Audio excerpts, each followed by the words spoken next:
Are you filled with fear, doubt, worry about the future of our country? Do you feel the urgency to act before it's too late? If yes, then this podcast is for you. It's time for us to confront the critical issues threatening our nation's fabric, our democracy itself, regardless of our political stance. If you are ready to face reality, handle the tough questions, and find real solutions, then here's your host, Debilyn Molineaux. Welcome to the Terrified Nation podcast. I'm your host, Debilyn Molineaux. Can we save our country? Well, that's the big question that we're exploring in this podcast series. And for me, the answer is a resounding yes. We can, and we must. Now, this show is where we explore alternatives to living in fear, alternatives to being terrified. Because together we'll unpack new perspectives and reframe what's really going on in the world, or even just our nation or neighborhood. We will learn how to manage our fear, our anger, and even our rage. And most importantly, we'll find hope in what can often feel like a chaotic and maddening world. Because here's the truth. We, the citizens of this great, flawed, beautiful, and sometimes ugly nation, we must live into the promise of the founders, each one of us dedicating ourselves to doing our part to a better future. And I like to start each episode with a question, one that's going to guide our conversation today. And today's question is, how do we step off the amusement park rides of modern life and reclaim a slower, more humane pace of living? Life often feels like an amusement park, doesn't it? And this whirlwind of rides and jugglers and spinning plates, and there are emotional roller coasters and dramatic highs and lows, this twisty teacups that leave us sick and disoriented. And sometimes we're stuck on a merry-go-round, going nowhere fast. Or we get lost in a house of mirrors that shifts our perspective, leaving us unsure of what's real. Now, amusement parks are fun for a short visit. I remember going to Elitch's Gardens in Denver, Colorado for field trips, and I would be so excited to go. I would have fun all day. And then I would leave the park exhausted, just wanting to get home so I could slow down and restore my sense of balance. Because amusement parks are not designed for long-term living. And by the end of a full day, the games start to feel rigged and the funhouse mirrors lose their humor. And this constant sensory overload drains us. And so when our life feels like an amusement park, it's easy to feel overwhelmed or disoriented and unsure of what's real or what's a trick. Now take this endless stream of information that we consume daily. It's like trying to outwit a magician and we are constantly feeling frustrated because we really can't know it all. The fear of missing out leaves us juggling more than we can handle. Studies show that this information overload contributes to anxiety, depression, and decision fatigue. That means like somebody asks you to make a decision, like what's for dinner? This one I get every night. And I'm like, I don't know, whatever you decide to fix. That is decision fatigue. By the end of the day, we're just too tired to decide anything else. And instead of stepping back, oftentimes we double down. We scroll endlessly as we're sitting in front of the TV at night, consuming more and more information. And we expect ourselves to perform as if we're machines. But here's a question that we rarely ask ourselves.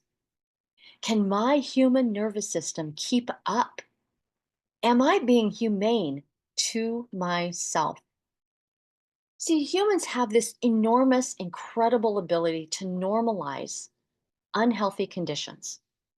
And unlike other animals, which instinctively rest after moments of high stress, we stay in a constant state of alert. And we know that chronic stress has this profound effect on our health, and it leads to burnout and heart disease, and even cognitive decline. So, why do we do this? Well, often it's because we feel we should do more. We have tied our worth to productivity and we've disconnected from the natural rhythms of life. We've lost touch with the joy of simply being present. And I want to share a quick story about this. There was a time in my 20s when I really wanted to get ahead in the workforce. And we were approaching the holiday season, and there was a lot of extra work to be done. And I just went and went and went and went. Every day, I was putting in 10, 11, 13, 14 hours of work.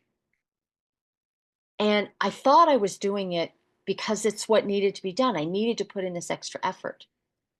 Well, long story short, here it is, December 23rd, and I'm in the emergency room in the hospital because I can't breathe. I have pushed myself to the point of exhaustion where I had triggered a long-term asthma incident because I have asthma. I didn't get out of the hospital until Christmas morning. My work buddies and colleagues, they were like, yeah, we don't know why you were doing that. Like, it was going to get done. And they just carried on. Like, the impact on my health seemed to have no repercussions in the company. And that was when I thought, oh my gosh, this is not a good place to be. And so it wasn't until I intentionally took that step back and started setting boundaries around my time and focusing on what truly mattered that I began to feel like myself again. And it wasn't easy, but it's totally worth it. I still, here I am, so many years later, living by the health first standard. So, what happens if we all shift gears? What if we moved at the pace of humanity instead of the pace of machines? Now, I think this is a really important question in consideration to have with the growth of AI, the explosive growth of AI. But what happens if we, the humans, consume less information, we prioritize our recovery, and we reconnect with ourselves, with each other, with nature? What's possible then? Well, here's three simple ways to get started. Number one, digital detox. Set aside specific times to unplug from your device or devices. If you're like me, I actually have like four. But set aside specific time to unplug from your devices, all of them. Turning off notifications and creating screen-free time zones in your life is really critical to your well-being, to a personal sense of well-being. Number two, start a mindfulness practice. And it doesn't have to be, an hour-long meditation every day, but maybe just a simple breathing exercise, like inhale for 4 counts and hold for 4 and exhale for 4 more. This is actually a calming breathing rhythm that will calm your nervous system, will reset your nervous system, and it'll help you with clarity of mind. The last one here I'm going to go over today is just to savor small moments. Whether it's enjoying your morning coffee, mine's right here, taking a walk in nature, making space to notice and appreciate the little things. I like to sit and watch the birds flutter around the bird feeder every morning while I'm enjoying my coffee. Savoring these small moments also helps reset our nervous system. This idea of moving at the speed of human is about aligning with the natural rhythms of our nervous system. And it's about stepping off the amusement park ride of modern life and walking slowly towards a deeper sense of purpose. And let me share a quote that just ties into this beautifully. Nature does not hurry, yet everything is accomplished.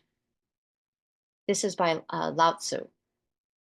And I want you to think for a moment, if nature with all of its complexity thrives without rushing, why can't we?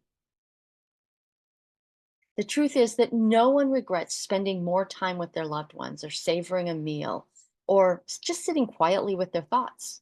These are small intentional acts that ground us and remind us of what it means to be human. Now, I want to end this episode with an invitation for you. How about each day Just set aside 5 minutes to slow down. Find a quiet space, take a deep breath, and let yourself be. Imagine stepping off the roller coaster or the merry-go-round of daily life and living at a pace that feels natural to you, your preferred pace. And just savor the calm, the clarity, and the connection that comes from slowing down. This simple act of 5 minutes a day can transform not just your day, but how you approach life itself. When we embrace our human pace, we reclaim our ability to thrive, not just survive. And together we can co-create a future that reflects this more intentional way of living. I want to thank you, the listeners of Terrified Nation, for joining me on this journey. I really thank you for giving a damn about our nation. Each moment of progress that we have peace and calm in our lives actually adds to us becoming a less terrified nation. So while we may be a terrified nation today, we can do better. We can save the United States of America. Join me next time. So that's it for today's episode of Terrified Nation. Head on over to iTunes or wherever you listen to subscribe to the show. You can get advance notice of new episodes and bonus content by signing up. Head over to terrifiednation.com and join us on the next episode.